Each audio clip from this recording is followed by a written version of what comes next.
Mas falando de quem venceu a partida, no caso, o Cruzeiro está a 3 jogos invicto. O Biratan Leal venceu do São Paulo, empatou com o Internacional e venceu agora contra o Vasco. E aí eu te pergunto, a Mari citou que talvez não seja o melhor futebol apresentado, mas o Cruzeiro, pelo menos, está ali na parte de meio para cima da tabela, né? Tá em 8º na tabela, tá com 21 pontos, claro que tem jogos para acontecer ainda, mas tá numa situação até que confortável dentro da tabela do Brasileirão. Quando a gente fala em trabalho de treinador, conceito, filosofia de jogo, alguma ideia de como montar, isso o Cruzeiro tem. Acho que o elenco do Cruzeiro é um elenco bem limitado. O torcedor do Cruzeiro tem motivo de ficar irritado com o time em vários momentos pela limitação do elenco. Né? O Ronaldo, o Fenômeno, eu já falei isso algumas vezes aqui, ele é um cara rico, é um cara que tem muito dinheiro, muito mais dinheiro que qualquer um de nós aqui, mas ele não, assim, agora pensando pro universo de dono de time de futebol que vai chegar com o dinheiro do bolso dele e sair botando pra comprar jogador, ele não é tão milionário assim. Claro que não é só ele que comprou o Cruzeiro. Ele ainda tá meio pobrinho como dono de time. Tem mais gente envolvida nessa SAF, ele que é a imagem pública da SAF do Cruzeiro, mas o Cruzeiro nem prometeu, na verdade, não só não fez isso, mas também não prometeu. Isso é uma vantagem em relação ao Vasco, né? Porque a 777 prometeu muita coisa. A SAF do Cruzeiro não prometeu um time estelar da noite pro dia. Muito e não tá montando. né? Não, pelo contrário. Tá montando um time austero, e então é um time que depende de um trabalho bem feito. E isso tem. Teve com o Pesolano para o nível da Série B do ano passado e está tendo com o Pepa deste ano. O Cruzeiro é um time que em vários jogos jogou um futebol melhor do que o resultado final. Jogo contra o Fluminense, por exemplo, não jogou para perder, acabou perdendo. Contra o Flamengo, vários jogos. Agora esse foi um jogo contrário. O Cruzeiro talvez tenha jogado para empatar o jogo e ficou com a vitória. As coisas se equilibram um pouco, mas no geral, a campanha do Cruzeiro é condizente de um time bem limitado, mas que tem um bom trabalho, sabe o que tem que fazer em campo. E se tivesse um centroavante melhor, um definidor, talvez até tivesse mais pontos no campeonato, porque deixou de ganhar muito ponto por causa disso. Mas olha só, quando a gente olha os números da partida que está na tela para o Fã de Esportes, em posse de bola quem ficou na frente foi o Vasco, com 56% contra 44% do Cruzeiro. Em chutes, o Vasco também fica na frente, mas aí chutes no alvo, quem finalizou melhor foi o Cruzeiro, com 5 ali contra 1 do Vasco. E aí, ações na área rival são 21 contra 6. 21 do Vasco contra 6 do Cruzeiro. Cruzamentos são 20 contra 10 do Cruzeiro, sendo 4 deles certos contra nenhuma do Cruzeiro. E aí passes certos são 383 pro Vasco e 279 pro Cruzeiro. Bom, a gente escutou o técnico do Cruzeiro, o Pepa. Vamos pegar um pouco do que ele estava falando. Quando ele fala, por exemplo, dessa questão de fazer mais pontos fora de casa do que dentro de casa. Quando o Bira cita esse elenco, que é de fato um elenco um pouco mais limitado, se olharmos para outros elencos dentro do Campeonato Brasileiro, ainda assim está na 8ª colocação do Campeonato Brasileiro. O que de fato a gente pode esperar desse Cruzeiro, Dona? Acho que é um time para não sofrer. Eu não acredito que o Cruzeiro vá brigar contra o rebaixamento. Muito por conta da organização do Pepa. A gente está falando da segunda melhor defesa do Campeonato Brasileiro. Isso explica muita coisa. E a respeito dessa mudança de jogando dentro de casa para fora de casa, eu acho que tem muita relação com o modelo de jogo. Acho que o modelo de jogo do Pepa, ele se encaixa mais em alguns momentos para pressionar e para explorar velocidade, né? Para buscar um contra-ataque. Jogando fora de casa, eu acho que isso acaba acontecendo com mais frequência, né?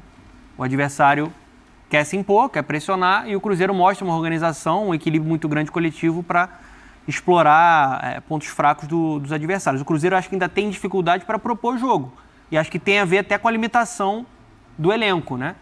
Não tem grandes estrelas. Não é aquele Cruzeiro que a gente viu no passado. Então, quando ele precisa propor o jogo, trabalhar com um pouquinho de posse de bola, jogando em casa, que é o que se espera, ainda tem dificuldade. Agora, isso pode modificar. Né? Se fala, por exemplo, que o Cruzeiro está negociando com o Matheus Pereira.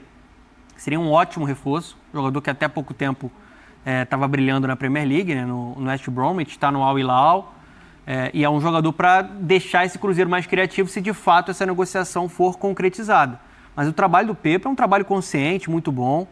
Né? Tá voltando para uma Série A e está ficando distante ali da zona da confusão, muito por conta da organização da equipe dele. E é um time que pressiona e sai em velocidade, mas não é aquele time que, pegando esse estereótipo que ainda fica muito no imaginário do torcedor brasileiro. Não, é o time que é retrancado e se joga só no contra-ataque. Não, ele é um time que tem coragem. Sim. Mostra coragem muitas vezes nesse jogo, porque mesmo nesse jogo em que ele, às vezes, deixa o adversário um pouco a bola para sair em velocidade, mas tem muito jogo que vira trocação.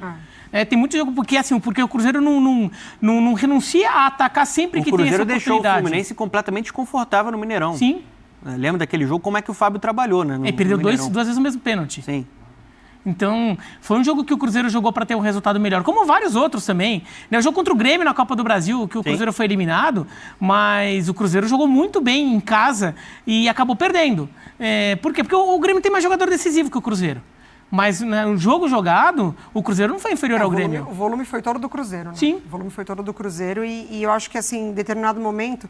Porque o Cruzeiro, para mim, ele viveu até então 2 momentos nesse campeonato, né? Foi o momento ali de emendar 4 temporadas, no começo dessa temporada, de Campeonato Brasileiro e Copa do Brasil. Emendou 4 vitórias e vitórias muito bem construídas e aí realmente chamou a atenção até da parte ofensiva, como os jogadores se entendiam em campo, com o Bruno, enfim, gerando muito jogo, criando muitas oportunidades, o Bruno Rodrigues.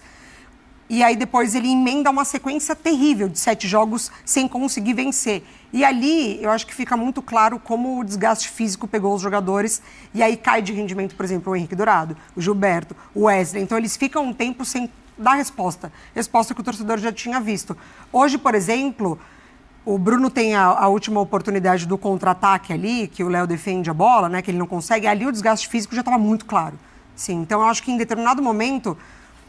A intenção do Cruzeiro de ser tão direto prejudica um pouco o desgaste físico da equipe. Eu acho que o time, em algum determinado momento, ele sente de tanto tentar, como foi o caso do Grêmio, ou de tanto segurar para tentar sair nesse contra-ataque. E hoje quem foi decisivo nessa partida foi Felipe Machado. E a gente coloca na tela agora para você aí de casa, fã de esportes, os números do jogador. Tá aí, garantiu a vitória, números de Machado pelo Cruzeiro contra o Vasco. Minutos, foram 90 minutos na partida, e aí ele fez um gol ficando em primeiro, ações com bola foram 66, em todos os quesitos ele fica em primeiro em relação ao ranking do time, tá? Então ações com bola foram 66, chutes foram 2 chutes, chutes certos foram 2 e bolas recuperadas foram 7, esses são os números de Felipe Machado. Ele foi bem na batida, né? Batida muito inteligente, eu acho que o Léo Jardim falhou no gol, acho que foi uma bola defensável. Mas foi bonito o gol. Foi bonito o gol, acho que tem mérito na batida, né? Ele poderia ter buscado um cruzamento, uma batida no outro canto, ele bate um pouquinho mais fechado ali. E ele fez uma boa partida, né? Não foi só o gol, acho que foi a lucidez do meio campo, né? Tentando organizar a equipe quando o Cruzeiro tinha essa posse de bola. Foi bem nos lançamentos também. Um jogador que encaixou uma atuação muito boa em São Januário. Bira, Felipe Machado que fez o gol da partida, gol de bola parada, como a Mari falou, esse primeiro tempo não tinha sido um primeiro tempo muito legal para ambas as equipes, que muito provavelmente o gol sairia de fato de bola parada, não estava tendo ali muita chance de gol, muitas bolas certas no gol, e o Felipe Machado faz esse gol de... um bonito gol, mas você como goleiro pode corroborar o que Donan falou, se de fato poderia ser defendido o gol de Felipe Machado. A falta foi muito bem batida, mas acho que o Léo Jardim falha. Muito torcedor é capaz de falar que foi mão de alface, né? Porque a bola esbarra na mão e entra, né? Mas acho que não foi mão de alface de a mão tava mole, não era isso. Acho que ele chega e pega, ele só esbarra, ele só dá uma resvalada na bola, porque acho que ele demora para saltar, ele demora para perceber o que está acontecendo. Tem uma movimentação dentro da área de um jogador do Cruzeiro arrastando uma marcação exatamente aonde a bola vai. Então, eu não sei se ele imaginou que já teria um acompanhamento ali de quem possivelmente poderia receber essa bola. E aí, quando ele vê que ela vai direto pro gol, já é tarde demais. Porque assim, ele pula atrasado pra mim. Assim, aquela coisa de 1/10 de segundo, de 1/10 de segundo, mas é a diferença entre espalmar a bola... para dar passada, inclusive. Seria uma grande defesa se ele fizesse. Né? Seria aquela defesa bonita, que o goleiro faz uma ponte lá no ângulo, espalma para escanteio, né? O narrador enche a boca pra falar. O gol do Hulk contra o Cruzeiro também, né? Que foi desse jeito. Sim, essa daí também. O Rafael também... Tem muito mais força. Né? Acho que o Rafael não imaginava que a bola fosse chegar tão forte. Acho que como ele pula atrasado, falta a explosão para ele fazer o movimento da defesa. Aquela explosão do goleiro, né, espalmar e tirar a bola. Aí complicou.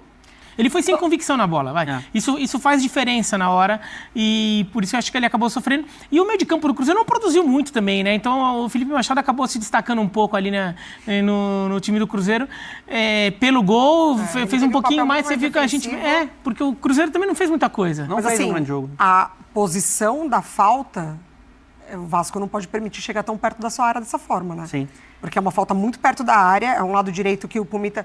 Ele tem sofrido por ali justamente porque ele não tem cobertura, ele tem, assim, o Vasco tá com as laterais muito expostas, o que antes era até um ponto positivo quando o time atacava, hoje está sofrendo defensivamente. É uma falta muito perto da área do Vasco.